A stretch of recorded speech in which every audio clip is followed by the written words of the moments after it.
आज हम लोग 7.2 का प्रश्न संख्या 7 को सॉल्व करेंगे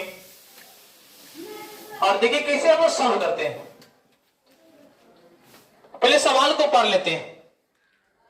सवाल में कहा था कि एक का निर्देशांक ज्ञात करने के लिए कहता है जहां ए बी एक वृत्त का व्यास है। तो सबसे पहले हम लोग एक वृत्त पार लेते हैं क्योंकि सवाल में कहा ए बी एक वृत्त का क्या है, व्यास है। तो ये ए और बी जो है ये व्यास तो है, आधा करेंगे त्रिज्या हो जाएगा और पूरा क्या करेंगे, व्यास। तो ए और ये हो गया मेरा बी। क्या कहा, ए बी एक वृत्त का क्या है, व्यास है। तो मैंने एक वृत्त पार लिया और कहा ए बी एक वृत्त का व्यास है, तो मैंने ए बी एक वृत्त का कर दिया। फिर कहता है जिसका केंद्र जो है, तो केंद्र तो हमेशा यही होता है और नाम रखते हैं सी, और केंद्र का मान दिया है 2,-3। क्या दिया है, 2,-3 दिया है। और कहता है क्या कि b का निर्देशांक 1,4, माने इस b का निर्देशांक दिया है 1,4। अब एक चीज दिमाग में रहे सर, मैं को पहले एक चीज मैं बताना चाहता हूं, हर एक सवाल एक दूसरे सवाल से रिलेटिव होता है। हमने आपको पहले ही वीडियो में कहा था कि 7.2 में या तो अनुपात ज्ञात करने के लिए कहेगा या तो निर्देशांक ज्ञात करने के लिए कहेगा। इस बात को ध्यान रखिए जो मैं अभी बोल रहा हूं।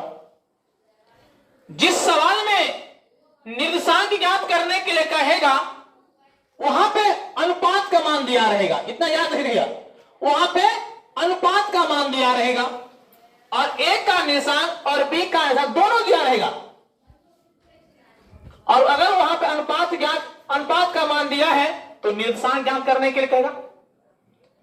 फिर एक सवाल था कि भाई यहां पे अनुपात का मान नहीं दिया था और ये देख रहे हो, ये जब भी दिया होता है तो उस सवाल में तुलना करने के लिए, उस सवाल में अनुपात ज्ञात करने के लिए कहेगा। जब भी अनुपात के मान ना रखकर अगर कोई चीज और यहां पे है तो ये तुलना करने के लिए है, और इस सवाल में अनुपात ज्ञात करने के लिए कहेगा। और यहां पे ए का निर्देशांक भी दिया रहेगा और बी का निर्देशांक भी दिया रहेगा, और ये जो है अगर ये दिया है तो सवाल में अनुपात ज्ञात करने के लिए कहेगा। लेकिन इस सवाल में देखिए तो हम जान गए कि ये किसके लिए है, तुलना करने के लिए। इससे पहले इतना सवाल को मैंने बताया 4, 5, 6 उस सारे सवाल में तुलना हो रहा था और देखते गए कि यहां पर जो कुछ भी था वह तुलना करने के हो रहा था और अंत में उसको हम तुलना करते थे। और यहां तो एक का निर्देशांक देवे ने किया है तो कोई बात नहीं है। सबसे पहले सवाल में दिया हुआ है उसको हम लिख लेते हैं। करेंगे कि माना कि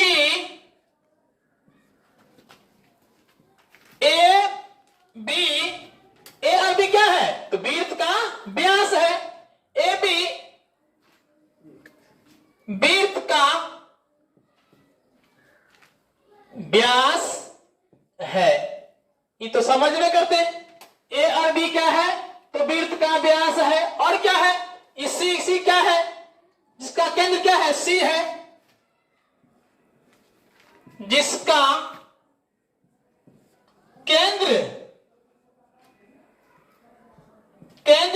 सी, और कितना दिया है 2,-3, जिसका केंद्र कितना है 2,3 है। ओके, तथा माना कि यहां एक अनुसार मानना पड़ेगा, तथा माना कि एक का निर्देशांक, एक का निर्देशांक क्या मान लेंगे, x, y। क्या मान लेंगे, x, y। तो यहां पर लिख दीजिए x, y। चले अब हम लोग क्या करते हैं, देखिए ध्यान से याद रखिए सर, निर्देशांक ज्ञात करने के लिए कहेगा तो अनुपात का मान दिया रहेगा और ए का निशान और बी का निशान दिया रहेगा। अगर अनुपात के मान नहीं दिया है और ये जो लिखा हुआ है तो उस सवाल में अनुपात ज्ञात करने के लिए कहेगा और ए का अनुपात, ए का निशान और बी का निशान भी दिया रहेगा। वो हम लोग सीख चुके हैं। लेकिन इस सवाल में देखिए बी का निशान दिया हुआ है और ये तुलना करने के लिए भी दिया हुआ है, लेकिन ए का निशान नहीं दिया है, तो हमने ए का निशान क्या मान लिया, एक्स कोमा वाई। अब कुछ नहीं करना है, अब डायरेक्ट चले जाइए ए बी के मध्य बिंदु पर। हल ए बी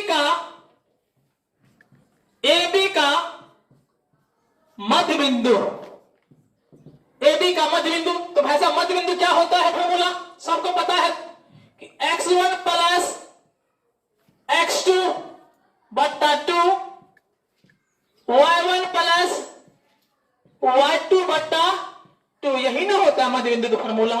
और इसी में देखिए क्या क्या मान, कौन का मान y और y2 का मान देखिए कितना, y2 मान 4, तो यहां पे 4 और बट्टा में 2, ऐसे कर लेंगे। क्या ये जुड़ाएगा, क्या ये जुड़ाएगा, अब नहीं जुड़ाता है तो आपको पहले बोला ये किसके लिए, तुलना करने के लिए। किसके लिए, तुलना करने के लिए। तो देखिए इसको तुलना कर देंगे 2 से, इसको तुलना कर देंगे 3 से, इजी है। तो लिखेंगे तुलना करने पर, तुलना करने पर, चलिए तुलना कर लेते हैं। तुलना करने पर तो ये लिखेंगे x प्लस 1 बट्टा 2, कितना तुलना करेंगे 2 से, तो यहां 2 कर दिए, बट्टा में करेंगे 1, बाई क्रॉस गुणा करिए, x को 1 से, x 1 को 1 से तो 1, और ये कितना हो जाएगा 2 दूनी 4। अब जांच को जांच तरफ कर दीजिए, तो x बराबर 1 और 1 तो लिखेंगे 4 और माइनस 1, तो इसीलिए x बराबर कितना होगा 3। इसका हो गया। अब यहां पर हम लोग कर लेते हैं, क्या लिखेंगे, इसी प्रकार, इसी प्रकार देखिए क्या करेंगे, अब इसका तुलना कर देंगे -3 से, तो y प्लस 4 अब बट्टा में 2 बराबर कितना -3 अब बट्टा में 1, y को 1 से y, 4 को 1 से 4, अब 2 को -3 से तो -6, ये जांच सेम है, माने y बराबर -6, ये प्लस था तो माइनस में, तो y के मान कितना हो जाएगा -10। क्या समझ में आ गया। तो किसका पूछा था, a का, अतः a का निर्देशांक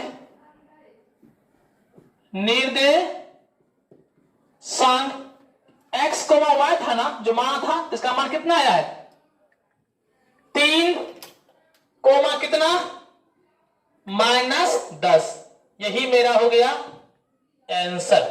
क्या समझ में आ गया, समझ में आ गया।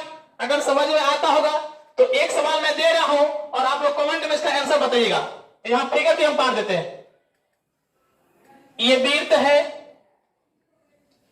ए बी का व्यास है। अगर यहां पर 2,6 और यहां में कुछ दे रहे हैं और केंद्र का मान दे रहे हैं 4,2, तो बी का निशान निकालना आप लोग का, और आंसर निकाल के मुझे कमेंट बताइए इसका आंसर कितना होता है। ये क्वेश्चन आपको हम दिया हो, ये क्वेश्चन को जो बच्चा समझ में आ गया तो इस टाइप का सवाल देखिए, यहां पे बी का दिया था, यहां पर हम ए के दे दिए, तो बी का निकालना है, और केंद्र का मान दिया है, क्या आपसे निकल जाएगा। उम्मीद करता हूं कि आप लोगों से निकल जाएगा। कितना इजी है, सारे बच्चों को समझ में आया ना। तो ये सवाल बना के मुझे कमेंट बताइए इसका आंसर कितना होता है।